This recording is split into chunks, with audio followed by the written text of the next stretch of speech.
silence the God. And let us adore the divine mercy image in this panagyaman, kaninahan, as we all sing.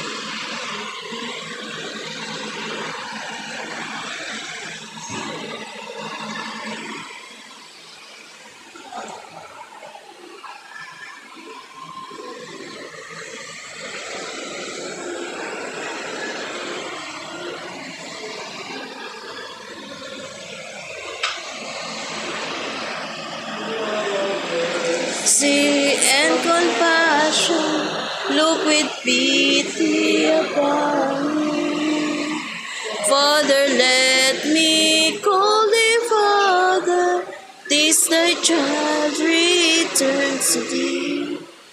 Jesus, Lord, I ask for mercy, let me not implore in vain. All my sins I now detest them, never will I sin again. By my misery, hell with all its pains and torments, and for all eternity. Jesus, Lord, I ask for mercy, let me not implore in vain. All my sins I now detest them, never will I sin again.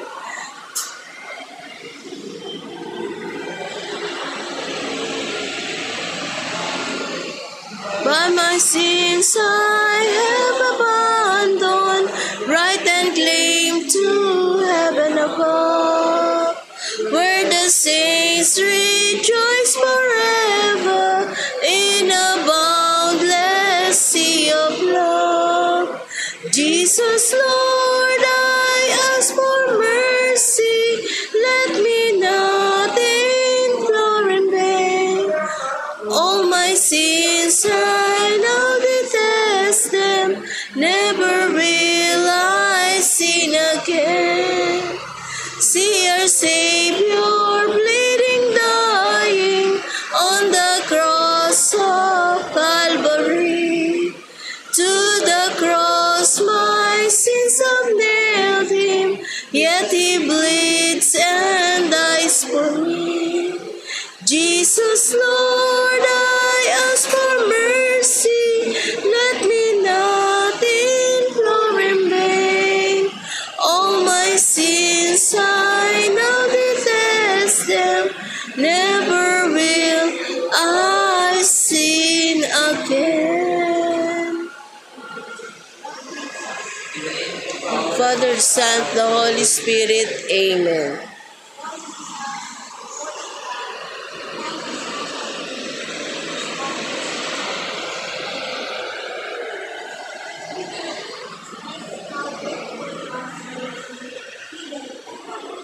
Thank you so much, Lord, to come back to us again some other day, and we will be going for you. As we leave this place, take with you our love and renewing our hearts. We might never forget you and your lasting grace. Continue to cover us with your most precious blood, now and forever. Amen. Thank you, Lord, for allowing us to feel the warmth of your love for a few weeks. By reciting the Divine Mercy Prayer and reflecting on your death during the hour of mercy, it is when we seek to know your goodness and your heart full of mercy for all of us.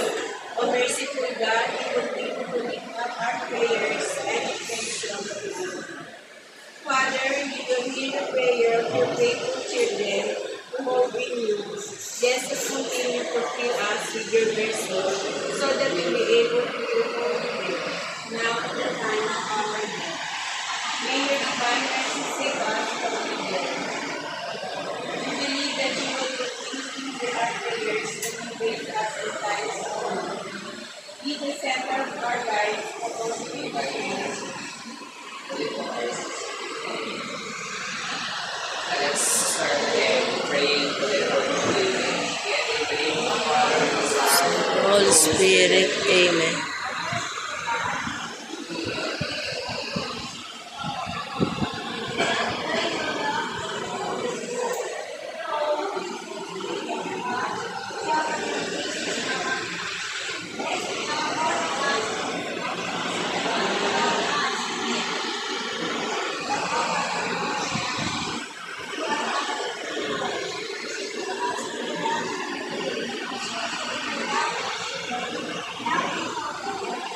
Amen. Almighty God, by your holy presence,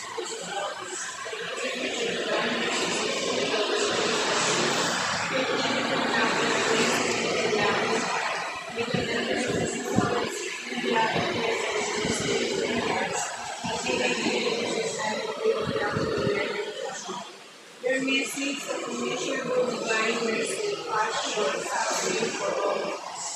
May we be one in your prayer for our sake, for our family, and also for the sake of the whole world.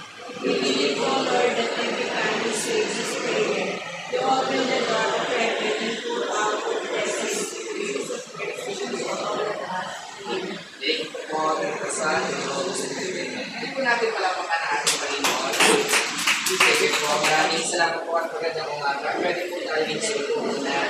And allow me to introduce us, ourselves, our community, and at the same time po, ipakilala po ang inyong magiging bisita sa loob na 2 linggo sa inyong pagtandakan. Pero po ang palawag niyo? Wala, lahat po kayo mga staffs. Pero napapasalamat po kami sa inyong pong pagtanggap. I behalf po of our community and of course sa inyong pong punong barangay, kapitan, no? Kasi Sir Petri, Cortez, tama po. Ayan, maraming salamat po sa inyong pagtanggap. And allow us to introduce ourselves. Ako po pala si Chris, you can call me Brother Chris, dahil since we are here in the gathering of the Lord. So ito po yung mga kasama ko. Sila po ay mga taga-Pasig. Wala po ang hindi taga-Pasig. I came from Malabon. So ang ating po head servant, nandito po si Sister Lisa. At ang ating po mga MDM workers, yan, si Sister Sylvia, maway ka Sister Sylvia, Sister Sister Agaret, si Sister Loida, si Brother Orlan, si Sister Oma, si Sister Marlene, and of course, si Sister Tess, which is assigned po sa Cavite area ng ating community. Ayan. And gusto ko rin po malaman ng mga pangalan nyo, okay lang po ba? Yan, kahit hindi po tayo kakakilala, no? Pwede mo po malaman ng name mo, with Sister Rose Fidel. Ayan. Tay? Dito. Okay, Brother Dito. Good. Okay. Sister Glenda. Brother Ronel. Brother Antonio. Ali. And Los Princess. Sama ka po ba? Ayun, hindi naman. Ayan. Pero welcome po. Opo, ayan. So, thank you po again for allowing us to be here in your good office. No? Ngayon pa lang po nagdadasal kami na maraming pagpapala. Bumubos po sa lahat ng magagawa at lahat ng papasok sa inyo pong tanggapan. Para bago po yun, ipapakilala ko po muna, muna ang ating community, and which is also a foundation. So our community is the Friends of the Divine Mercy Foundation. So initially po, this was started as a cash parochial community founded in the year 1991, and later on po, we registered as a foundation because doon sa mga purpose ng ating community. So unang-una po, tumutulong tayo sa simbahan with the evangelization program and of course, the propagation of the Divine Mercy Devotion. At ito po yung malalim na objective natin, yung mga iba't ibang gawain ng awa, which is pagtulong po sa ating kapwa. So, sa ngayon po, as of April 2022, medyo unupdated po siya as of the day. Pero umabot na po na mahigit 136 households, mga bahay po, mga opisina at mga small establishments ang ating pong naakyatan. At madadagdagan po yan ngayong araw na ito with this place na i-akyat po sa inyo ang Divine Mercy. Amen. Na ating community. So, of course, in this place po, no, we are tayo po ay endorse ni Bishop Mayo, kung kilala niyo po yung ating Bishop dito. Kaya po kami ay may mga iba't ibang propagation areas within this facility. And of course, tayo po ay recognize ni Father diyan po sa simbahan na Santa Clara para po mapalagan ng Divine Mercy dito po sa lugar na kung saan niya nasasakupan. At yun po, bakit po kami naririto? Why we are here in every houses or in every offices. So it's just a one thing. God wants us to spread His mercy. Why? Because this is already the sign for the end times. Ang Divine Mercy Devotion po ay sinyales ng mga huling panahon kung saan paparating na po ang ating Panginoon. Kaya po tayo ng mga nagpapalaganap ng Divine Mercy, we are sharing this message of the Lord for every one of us, that if we, mankind, ay recourse to the mercy of the Lord, tayo po ay bumalik at manumbalik sa grasya at awa ng Panginoon, tayo po ay magkakasumpong ng huling pag-asa ng kaligtasan. So, initial po, let me share to you the brief history of the devotion of the Divine Mercy. Ang Divine Mercy Devotion po ay nag-start sa bansang Poland sa pamamagitan po ng isang batang madre. She was born as Maria Helena Kowalska noong taong 1945. 10 po silang magkakapatid, pangatlo po siya. At hindi po siya nakapagpapos ng pag-aaral. Grade 3 lang po ang kanyang inabot, pero sa bulan na ito ay nakaramdam na siya ng tawag ng kabanalan. Kaya after 30 years po, pumasok siya sa kumbento at dito niya hinubog ang kanyang sarili, lalo-lalo na ang pagtawag ng Panginoon sa kanya sa kabanalan. Kaya nga po, doon sa kumbento na kanyang pinasukan taong 1931, ay dito po nagpakita ang ating Panginoon sa pamamagitan po ng panikahin. Kung nakikita niyo po yung imahe ng Divine Mercy, that is how Jesus appeared to St. Faustina in a vision in a convent in Vilnius, Poland. And from then po, si Santa Faustina po ay nag-umpisa na rin ng pakikipag-usap sa ating Panginoon. At yung kanya pong conversation with Jesus ay simulan niya po sa isang diary na tinawag na po Divine Mercy in My Soul. So doon po hamong ang lahat ng tungkol sa devotion ng Divine Mercy. Let's talk about the messages of the Divine Mercy for Sister Faustina and for all of us, and of course, the life of Saint Faustina with the Divine Mercy. So mula po 1931, 1938 po, this is the last day of Saint Faustina. Namatay po siya taong 1938 dahil po sa sakit na TB. Pero sa kanyang kamatayan, isa po ang kanyang na-perceive o ang kanyang na-vision na kung saan ang Divine Mercy Devotion ay hindi matatapos sa kanyang kamatayan, kundi dito pa lamang magsisimula. And that is written on her diary 281. At alam niyo po isa sa katotohanan at proof that this vision of Saint Faustina ay totoo, it is because we are here. And the Divine Mercy is here sa inyong pong office. No? Amen. So, Divine Mercy Devotion po ay nagpamalas ng isang biyaya sa bansang Poland. No? So taong 1939-1941, right after the death of St. Faustina, ay sumigla po ang una, ikalawang digmaang pandaigdig. And of course, Poland is one of the country which is devastated. But, doon po sa loob ng Poland, may dalawang bayan dyan na hindi po napahamak, hindi nasira. At dahil po ito sa kanilang pananampalataya sa Divine Mercy at kung saan din po unang kinilala ang Divine Mercy. And that is in Vilnius, kung saan po nanunoon ng kumbento na pinasungkal sa Santa Faustina, at yung Krakow, Poland naman po, which is a nearby town doon po sa bansang Poland. No, on March 6, 1959, pinapasamantala, pinahinto ng Vatican ang pagpapalagan ng Divine Mercy sa buong Poland po. And ito po ay sinugan naman ng pagsusuri at pag-aaral ng isang arsobispo sa Krakow, Poland, which is Karol Wojtyla. No? Siya po ang nag-validate at naglandang na informative process para po malaman yung mga revelation ng Divine Mercy. And of course, kung totoo nga ba yung buhay ni Santa Faustina ng Pagdalaman. No, kasi bago po tayo maniwala o certain devotion, ang ating pong simbahan ay meron po ng ganap na pagsusuri sa mga bagay na yan. And 19 years after that, ang Divine Mercy Devotion po ay base po doon sa pag-aaral na ginawa ng kardinal na iyon ay naibalik po naibalik yung pagpapalaganap ng Divine Mercy sa buong mundo. At ayon naman po pagkatapos, yung asobispo po ito ay siya naman po inihala, hinirang bilang kasunod na Santo Papa ng ating simbahan. At siya po si Pope John Paul II. At si Pope John Paul II po talagang pro-Poland po siya. Yan. So kaya kung makikita niyo po, di ba, doon sa story kanina, why the Pope is also protected because here lies a new messenger of God. At sa pamamagitan niya po, yan, pinoseso niya yung pagiging kabanalan sa Faustina.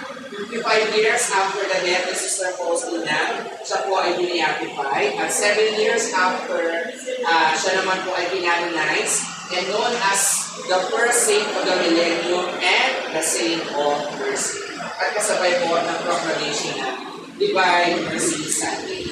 Ayan. So, nag-guess po yung short history.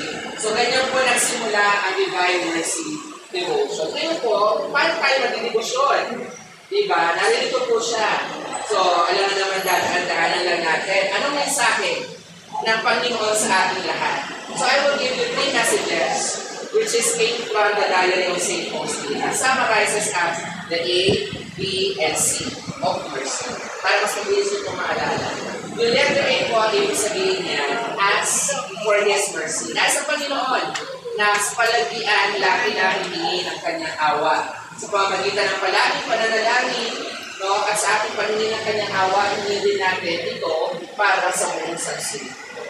So, yun yung gusto ng Diyos, na lagi tayo humihingi ng kanyang awa sa lahat ng oras, sa ating pananalangin. Amen.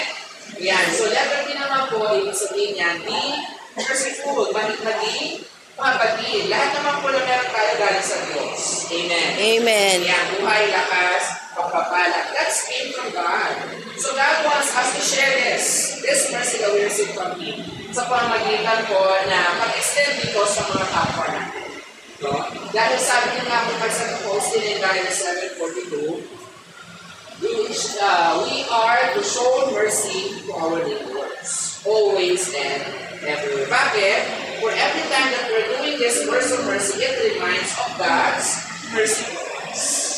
Kaya po ang ating community, ang mga programa niya po, yes, itinatawag po natin mga gawain na awa. Technically, you can read this in the Bible, no? Yung pagpapakain sa mga maitira, pagpapalimog, and even yung pagka-counsel natin sa mga tao, nawawala ng liwanag at pag-asa. Those are words of mercy. And these are the core of the program of our community.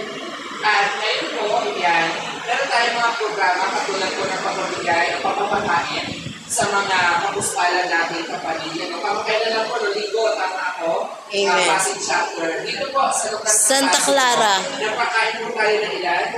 200 na mga Santa Marta pala. Yan, or minsan po mga street, yung mga nasa gilid-gilid lang po. Yan. So, tuloy-tuloy po ito sa mga community natin.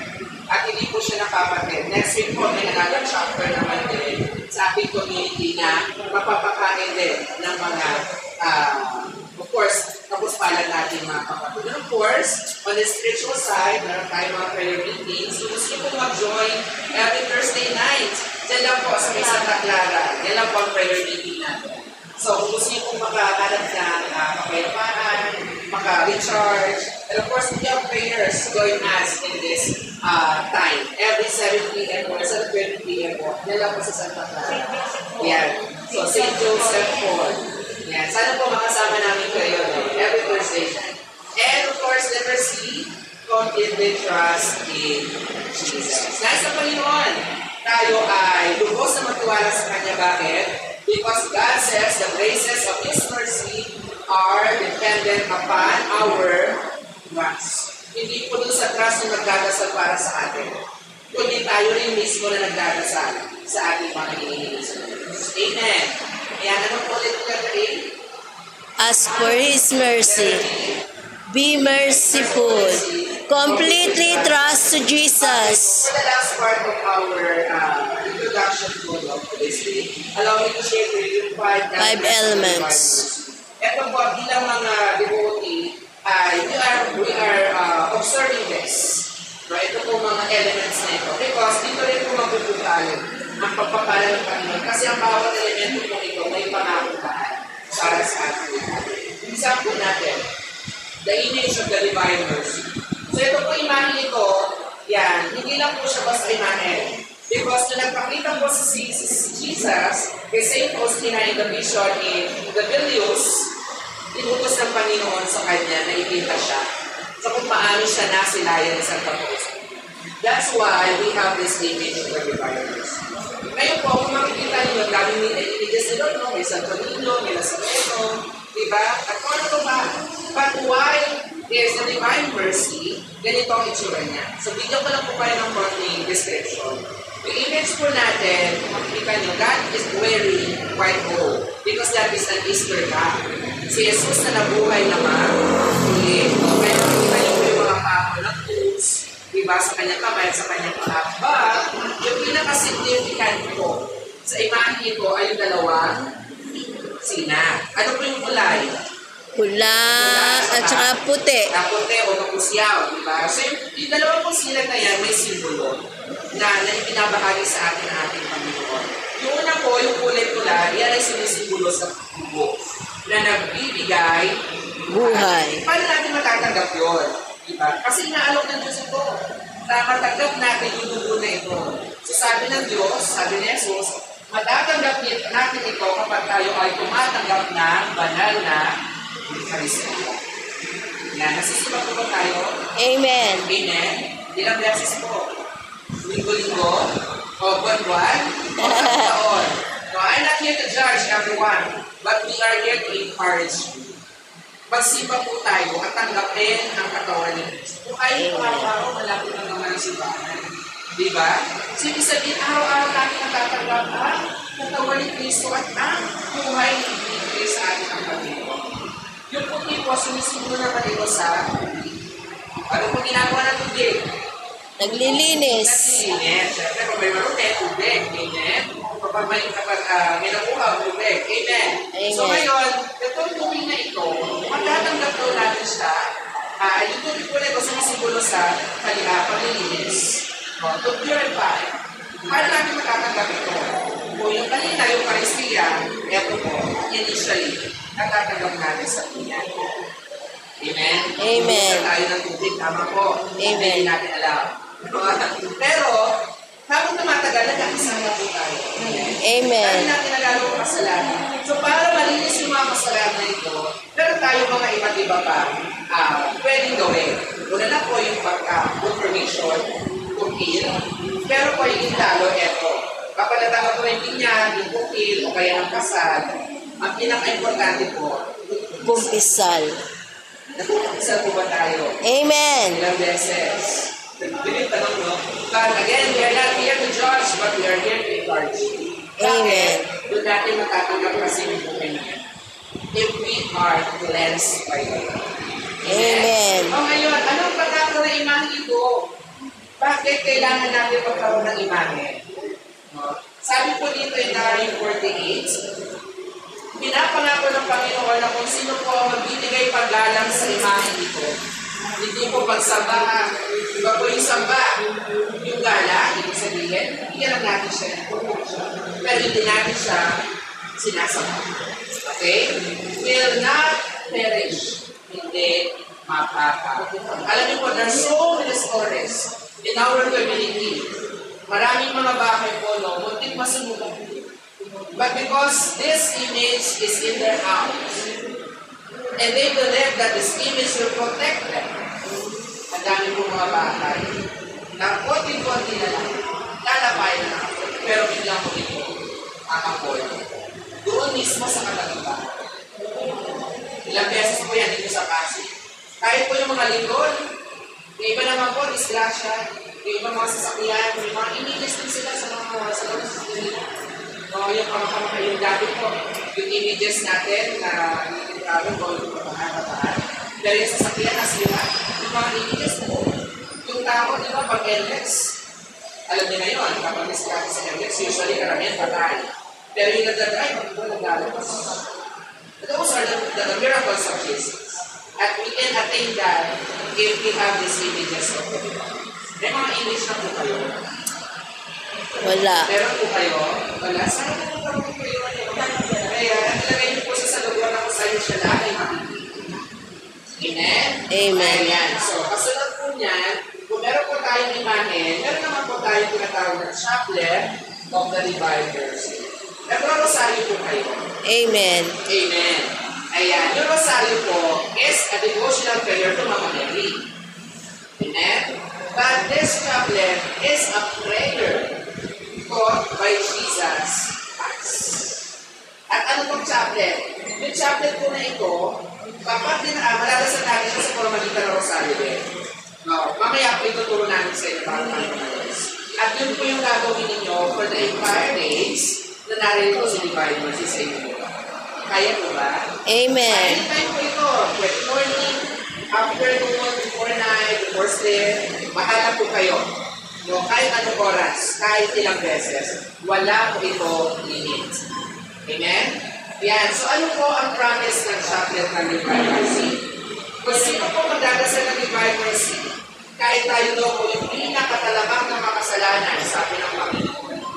Minsan naman natin nasalin ang panalangin ito ay tayo itatanggap ng walang hanggang grasya sa Kanya, walang hanggang awa. May prayers po kayo. Amen. Meron si tatay nangihingi po ng prayer kasi operation niya tomorrow. Amen. Amen. Why? Because this is a prayer. This is praying. Amen. Yung may namin tayo lang. Hanggang ngayon po, wala din ang aking chaplet lang ito. Araw-araw. Meron man akong panalangin, o wala akong panalangin para sa sarili, pamilya. Kung ano lang, di ba? Kung kailangan ko lang magdasal ko dahil sa mga not only for myself, but for everything. Amen. Because this prayer is a powerful prayer. Amen. Ang dami nagkaroon ng milagro because of this prayer. Amen. Kaya po, medyo manito, may issue sa inyo lahat. Makakaasa po kami. Amen? Ayan po. Next po. Ito po may sobra. Of course, meron naman po yan sa mga faith na binigay namin sa inyo. Next po is the 3 o'clock prayer. Yung nasa maliit po yan. Ito po yung 3 o'clock prayer. Bakit po siya po nilagay sa inyo mga Wallet. So what's this 3 o'clock prayer? Ang tawag po natin dito ay oras ng grasya. Dahil ito yung oras na ipinako o naipako sa krus at namatay ang Panginoon sa krus. At yung oras na yung gusto ng Panginoon na tayo makiisa sa Kanya, pasyon at pagpapakasakit. At sa oras na ito ay walang itatangi sa atin kung tayo ay tingin alang-alang sa Kanyang pagpapakasakit. Kaya kung narinig ko kayong prayer, bukod po sa chaplet, pray at 3 o'clock. At kasama rin po yung sasayin. Habang nandito siya sa iyo. Kaya po? Amen. Kasi ito na umaga po kayo ng hapon. Of course, umaga wala naman po kayo dito. Tapi yung pray that kayo po. Amen? Amen. Next. That's the prayer. Fourth one. The Divine Mercy. So ito po, yung kapistahan ng Divine Mercy, sineselebrate ko siya, no fixed date. Hindi po katulad ng Christmas, New Year, etc. Ang Divine Mercy Days po, ang pattern natin dito kapag dumating na mahal na araw. Alam niyo po yung palaspas. Linggo ng palaspas. Susunod na linggo ay linggo na pagkabuhay. Pag dumating na po yung 2 linggo na to, yung kasunod na pangatlong linggo is the Christmas. Nagets niyo po, palaspas, pagkabuhay, kapistahan ng Divine. Tatlo po yung sunod-sunod. Amen? Amen. At alam niyo po ba, ang pangako ng ating Panginoon na sa araw na ito, kapag hindi natin yung kanyang awa, tutusin yan walang bilang sa atin. Lalo na, kapag tayo po ay mag-isa. Sa araw po na ito, nangunyon. Naalala niyo po yung dalawa. Isa po nangunyon. God will give us complete forgiveness of our sins. Pero ako po, mas intindihin ko. Mahirap ang buhay. Mahirap ang buhay. Amen. Because of our sin. Because of our sin. But if we are in the place of the Lord, lalo tayo nang umpisa at tumatagal ng Panginoon, walang imposible aayusin ng Diyos sa buhay. Amen. Lalo na sa araw. Amen. Amen. Ayan, natawag po natin doon, plenary indulgence. Kaya kapag namatay na po tayo, nililis tayo ng nagawa natin ito, didiretso ng kalangitan ng aking.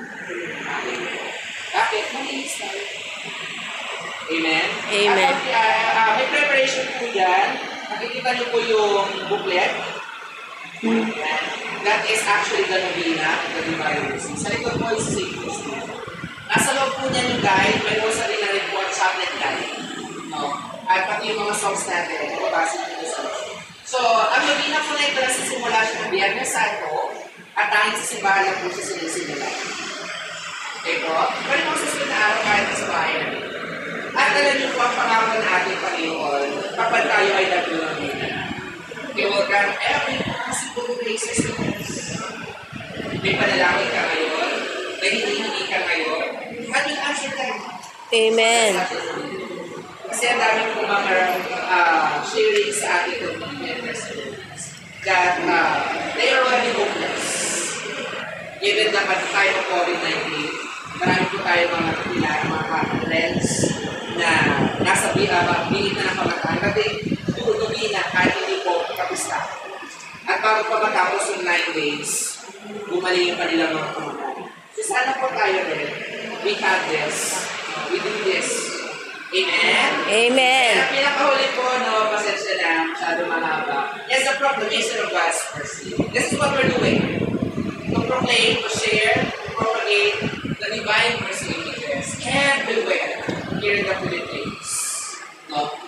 Pangako na ating Panginoon, kayo po actually you can be a propagator, no? By helping us. Kung gusto nyo rin po magpakya, we are very welcome.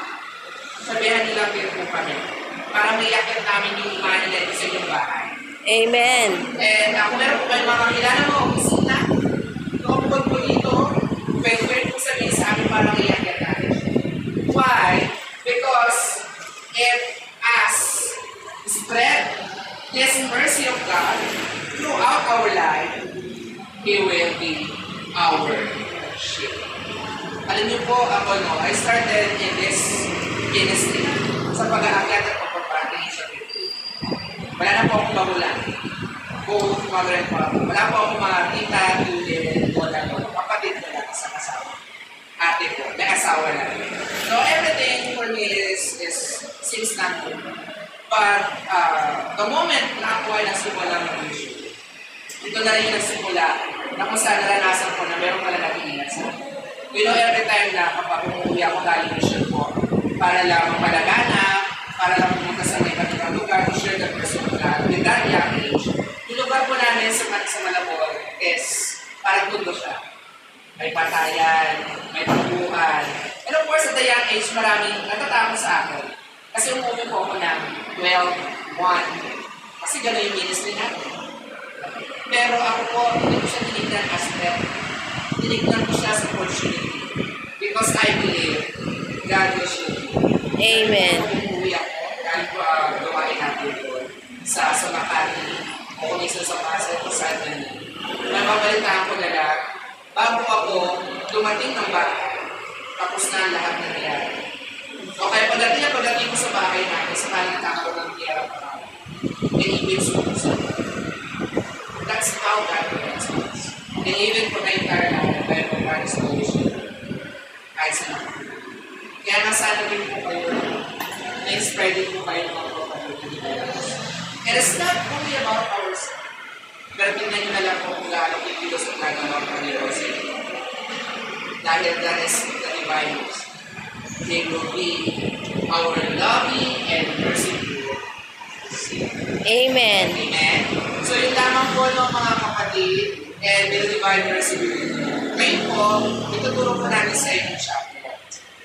Okay po? Pwede po ba pakilabas ng chaplet, rosary po? At tawagin ko po sa Sister Oma para ituro po sa inyo.